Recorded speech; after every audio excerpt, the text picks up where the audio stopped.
How effective are you going to be when you fight and you're not fighting from a position of victory or position of hope?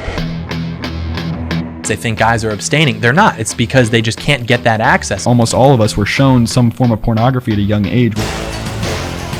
They're going to help you manage all of this data, but it's really an access point. What was the most influential sources to the Founding Fathers? 34% of all the quotes they identified came out of the Bible. We have accounted for every single terrorist cell that we know that hates America have crossed over.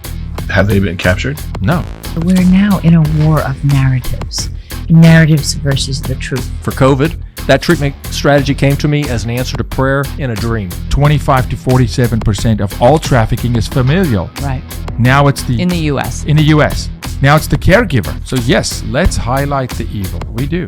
But let's speak hope.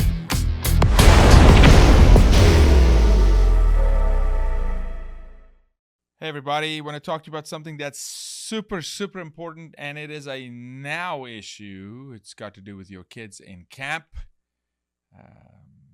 exploitation, predators lurking during summer on social devices, and so much more. Before we go there, let's thank Patriot Mobile, the only Christian conservative cell phone provider in the United States. We're so thankful for Glenn, Jenny, and the team at Patriot Mobile. Why don't you check out patriotmobile.com, the bottom line. You mention the bottom line when you call them. You will get free activation. You can use your same phone, get a new phone. They use all the major cell phone towers. Your coverage will be great. Keep your number, get a new number, and if you mention the bottom line, Glenn Story has told us that they may even buy you out of your current contract. So please check out patriotmobile.com, because they've literally gone to the border with us. They've literally helped us fight human trafficking. They put their money where their mouth is. They help flip school boards to be more conservative. They're actively engaged in the community. So you know when you pay your monthly cell phone bill to Patriot Mobile, your money's not actually working against your values. It's working for your values. So check out patriotmobile.com. Let's dive into some statistics real quick. This is a now word for all you parents out there with kids that are going to camp, maybe today. As you're watching this, your kid's at camp, potentially. Hold on, sit down and hold on to your chair, because it gets a little hairy. 20 million kids, approximately 20 million kids go to camp in the summer in America, according to Newsweek. That's a 2023 report. Of all American youth, which is in excess of 100 million, 95% of teens 13 through 17 have a cell phone. The NIH reports 93% of teens have social media accounts. A staggering number of teens are active on social media. And if they're active on social media, let me give you a quick little report. There's approximately 750,000 predators active online on U.S. social media at any given moment.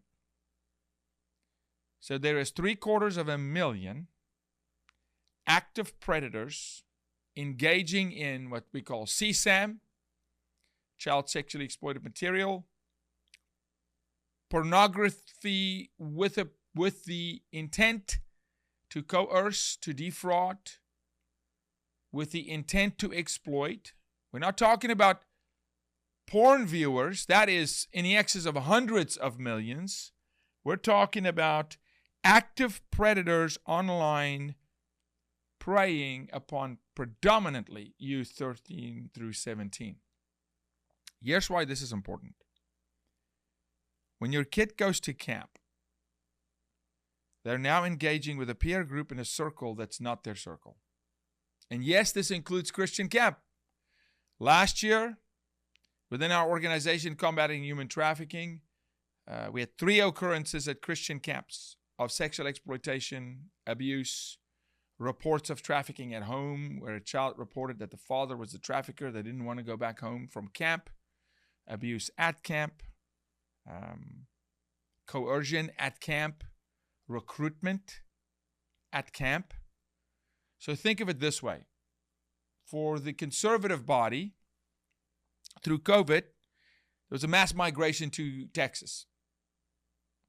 And parents were saying, well, at least my kid is raised in Texas. At least my kid is in a Texas school. I'd say, number one, let's park that idea, because what's in California schools are in Texas schools, but let's just park that mindset for a moment. It was well documented that Gavin Newsom signed comprehensive sex ed into law March 20, 2020. They were the first state to implement by executive order comprehensive sex ed, teaching 10-year-olds about things they should not know in a public classroom.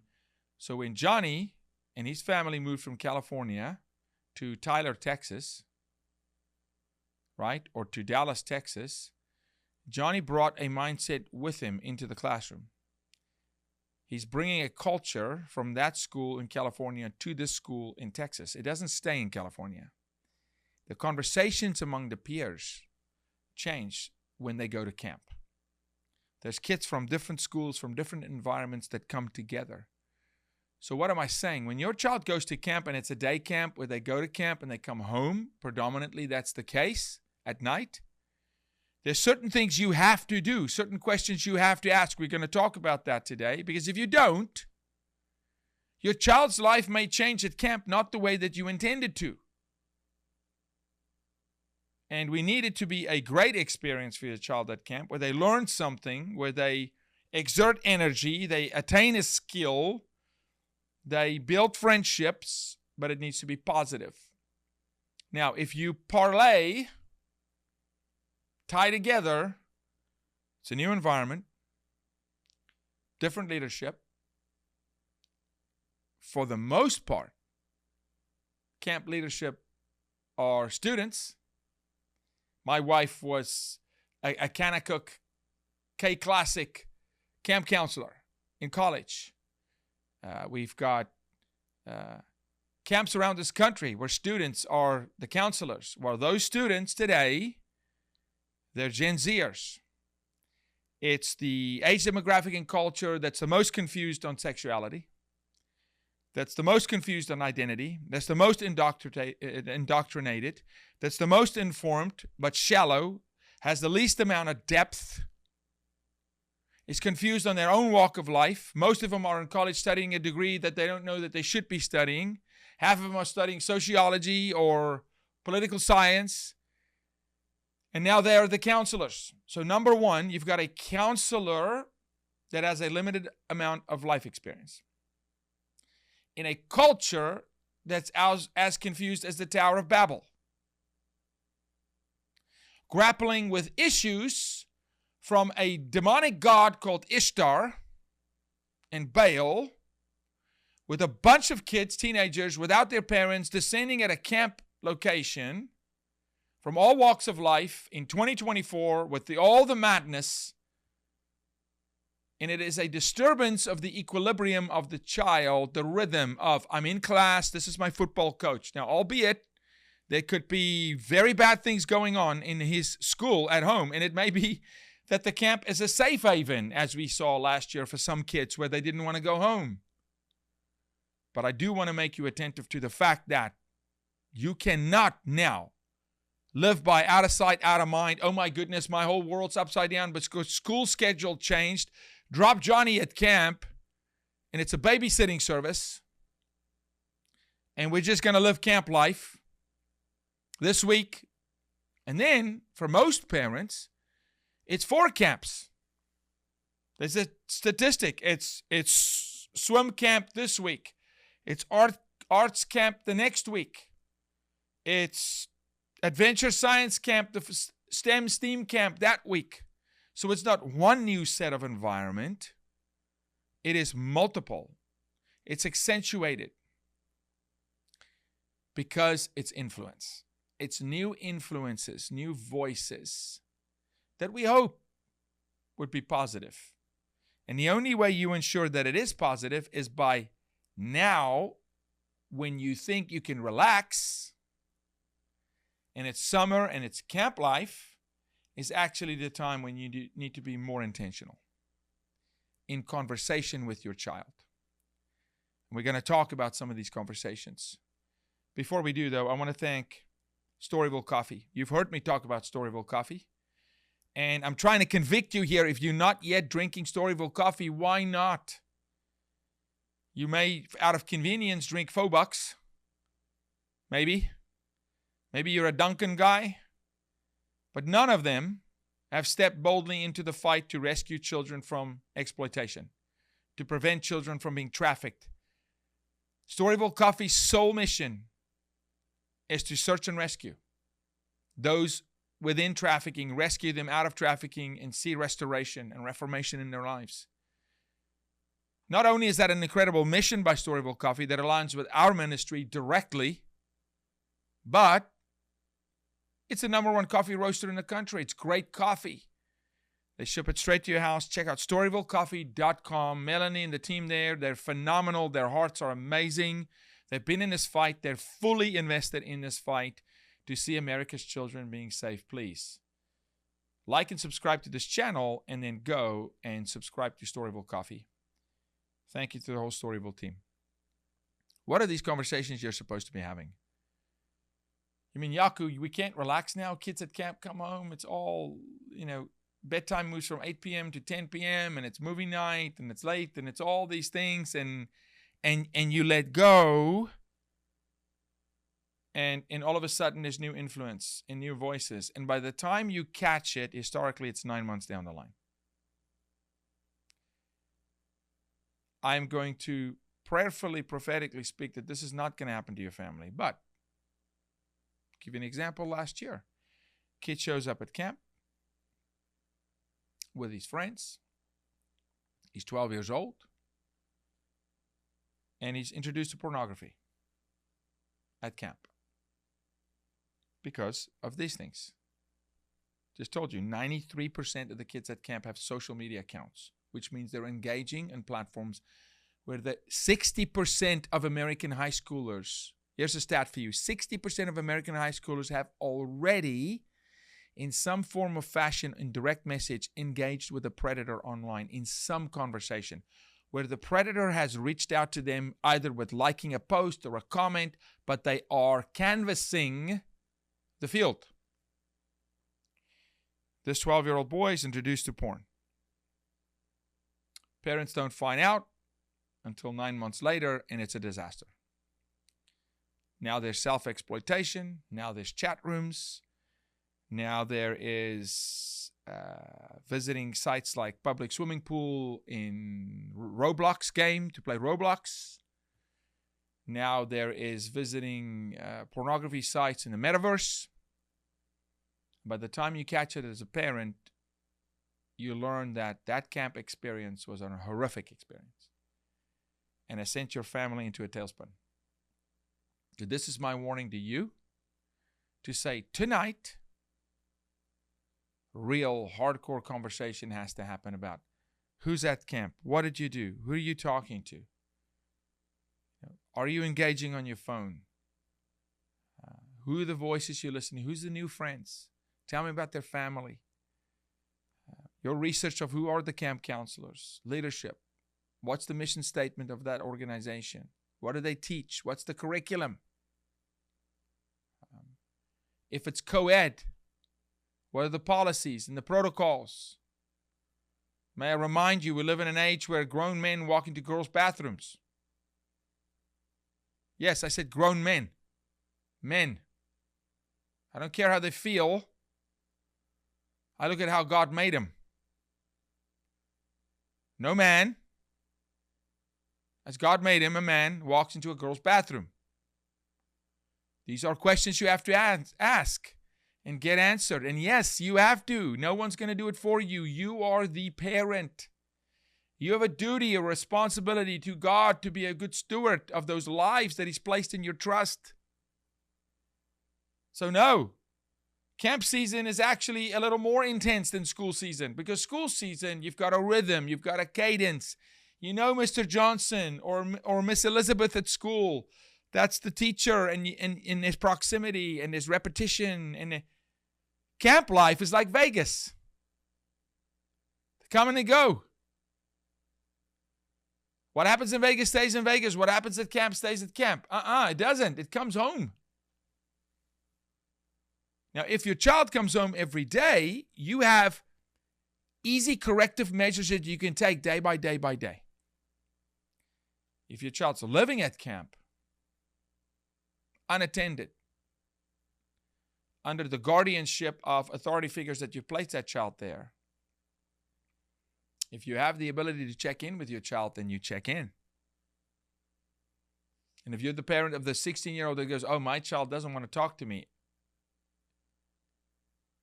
notice that the second word in that sentence was your child. Your child doesn't decide.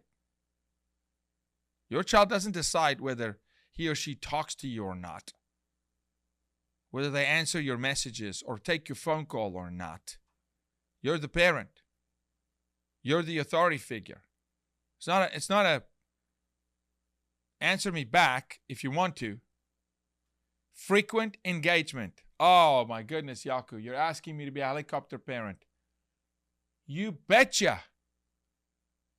I'm not asking you to be a helicopter parent. I'm asking you to be an engaged parent that asks the tough questions that your child doesn't know to ask in relationships, because your child's a child, not an adult. Oh, Jaco, my 16-year-old's so mature. No, she's not. She's 16. She maybe has a maturity level because you raised her well, but she's 16. She has 16 years of life experience under her belt. Okay? Maybe 11 of them she can remember. Okay? She was basically born yesterday. Engaging with people with life experience. Online. Other thing is, at camp with a phone, super dangerous. Who's governing what's happening in off times and who they're talking to? Who's governing the conversations? Particularly if your child does not live at home during camp, but they actually stay somewhere at camp. Like going to a stay-over camp for a week. Typically it's a week, sometimes 2 weeks. So camp life schedule, particularly in the life of the Christian, is more engagement. But really to any parent, whether you're a Christian or not, doesn't matter. More engagement. Your child should think, I go home today, my parents going to ask me 15 questions. Not to interrogate me, but ask me the questions in a matter of, I care, I want to know, I want to celebrate with you. And it's not just about what did you do wrong. It's about, tell me about your day. What are the victories? So, easy way to access is, what are some of the things you learned today? What made you feel joy today? Were you able to talk to a new friend today? Right?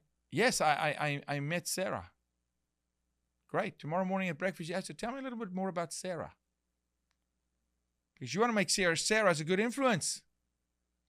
Now, I can say you want to make sure Sarah's a good influence on your child. Make sure your child's a good influence on other children. Make sure that you lead and discipline and counsel and guide your child to go to camp and be salt and light and be a positive influence and positive reinforcement. But what we give, not what we get necessarily, but you definitely want to make sure there's not negative voices. So what could it look like? Your child comes home and said, I met Sarah, and Sarah told me a secret. Sarah told me something that's happening at her house. Sarah showed me pornography. Now you may say, well, my child's not going to tell me. They're going to hide that from me. You can, by interesting questions, determine whether there's a change in your child's life. And let me tell you something. If a child is introduced to porn the first time, there's an absolute change. There's a change in their behavior. There's a change in their eye line. There's a change in the way they look at you. There's a change in how secretive they become. There's a change in where they have their phone. If they're talking to someone, the phone is not out of reach. The phone is in protection. There's change. You need to identify change. My prayer is that it's positive change, that it's attitude change for the better. But any change in your child's behavior means something happened. You need to determine as a parent what happened. How positive is it? How negative is it? How do you do intervention, triage? You do that through communication, not text message, short answers. How was your day? Good, thank you. Going to bed. Gonna go play Xbox. Let's debrief. I'm tired. I am too, but I care. Let's talk about your day.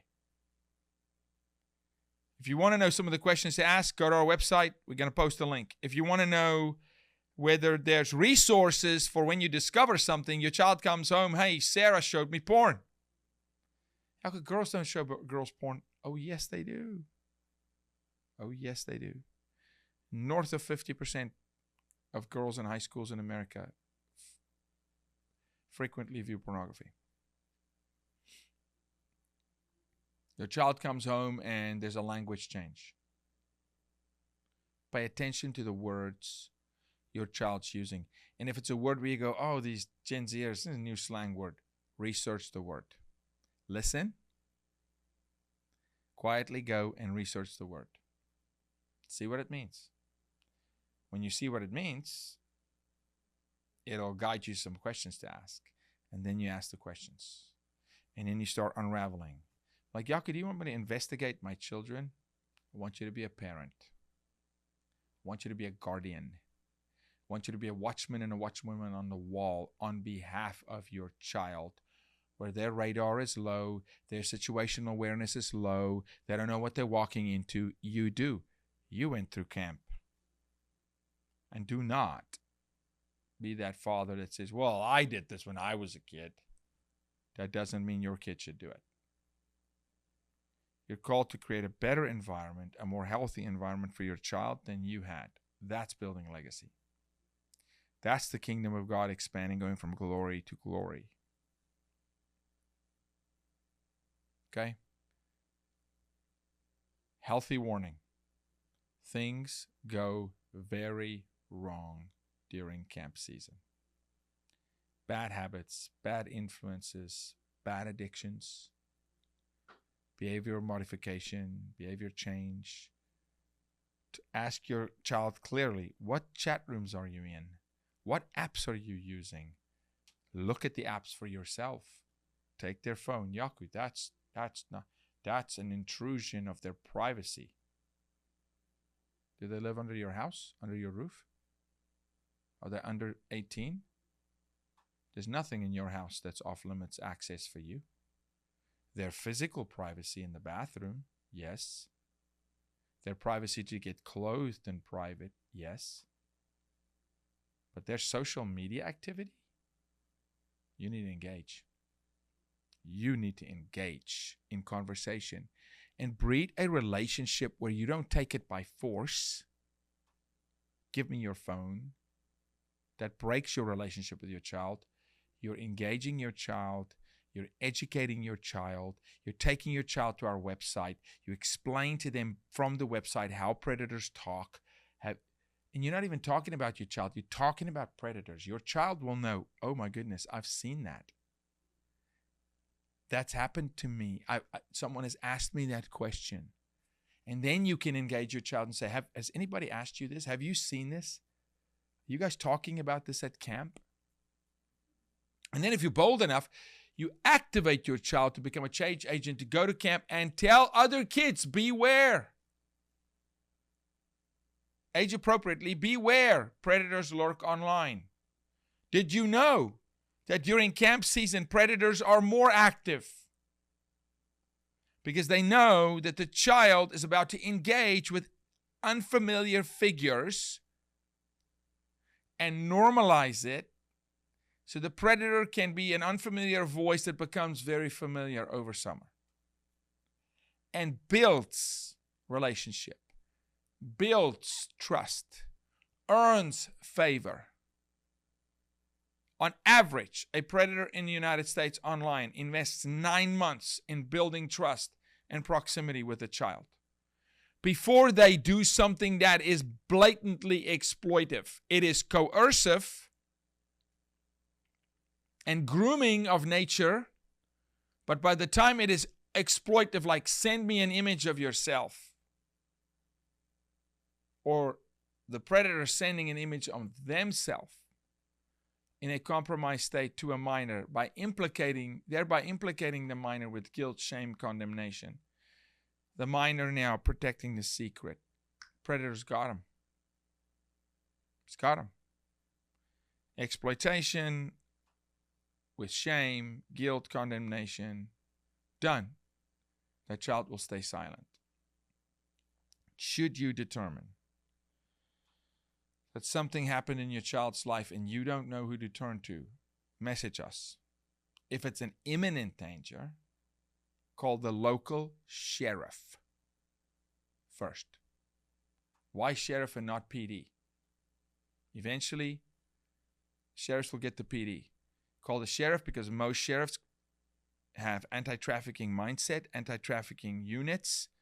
They control their own budget. They're elected officials. They're not appointed. They'll take on the crime. They'll step in. They can move. They're nimble, and they'll get PD involved if PD needs to be involved, or the feds. If it's child porn online, the feds will get involved. You go to the closest point of authority, which is the camp counselor, the leadership of the camp,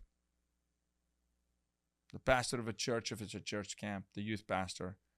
Those are your closest points of authority in policing and contact.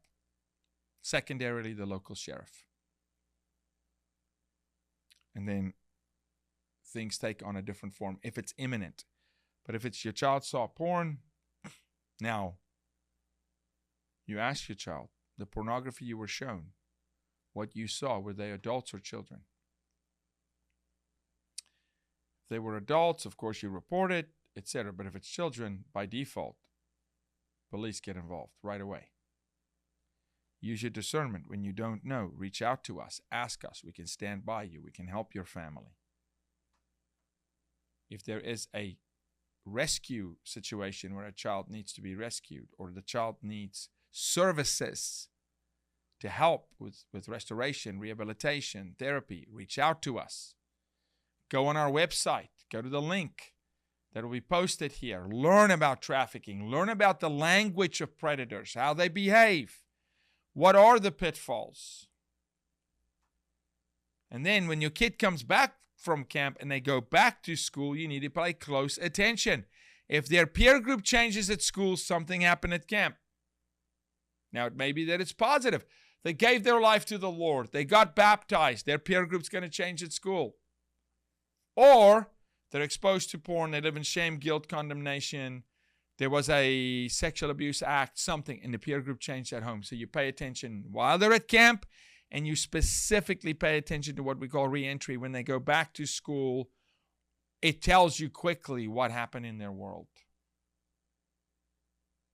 Could be something practical. A kid that was an introvert, all of a sudden come out of their shell. And they're blossoming, and they didn't want to play extracurriculars, and now they're signing up for the soccer team. And it's positive. It's amazing. Something good happened at camp. They learned that they have a voice. They were affirmed. They were seen in their talent and the gifts that God gave them.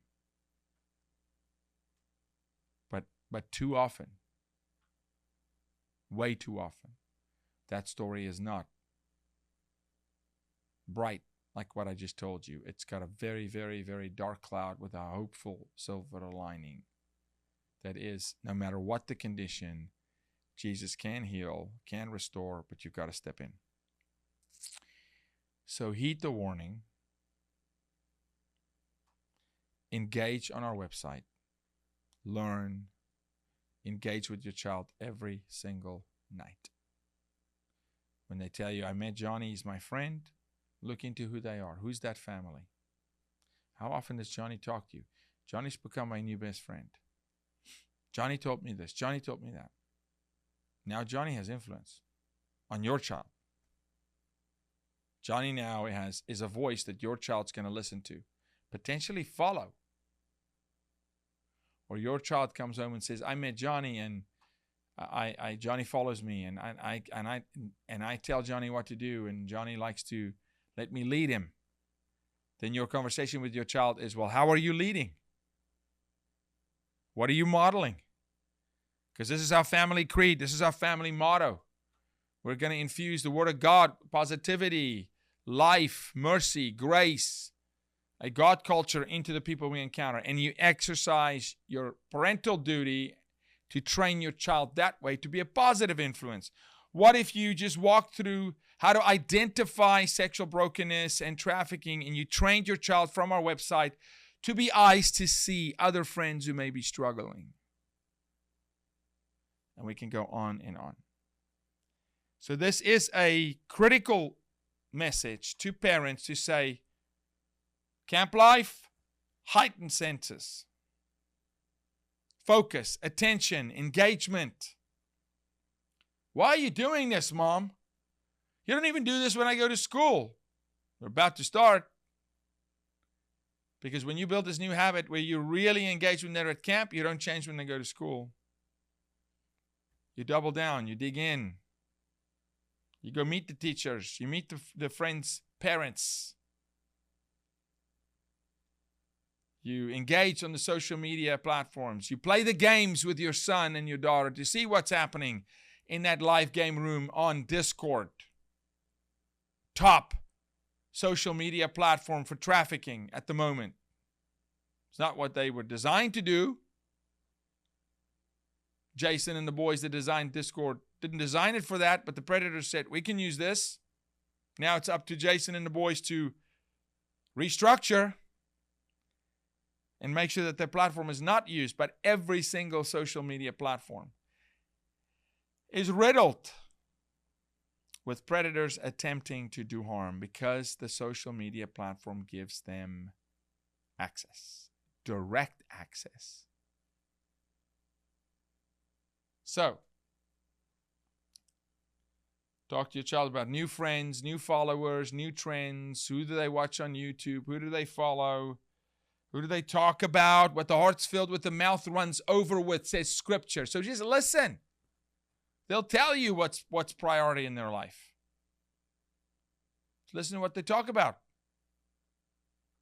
especially with the peers. And then do your research on new words. Dig in. Read the Word of God. Let's be good stewards over our children through summer, so you don't have massive cleanup and triage to do in the fall or years later. Check out Storyville.com, StoryvilleCoffee.com. Check out PatriotMobile.com. Please subscribe to Storyville. Please, I'm asking you. Like and subscribe to this channel. Share our posts. Share our short form post on Parler, Instagram, our prayer messages on TikTok, Facebook, LinkedIn, X, formerly Twitter. Share the messaging so we can help more people. We need you in this fight. Join some of our campaigns, our ambassador campaign. Subscribe to our newsletter. Become an ambassador.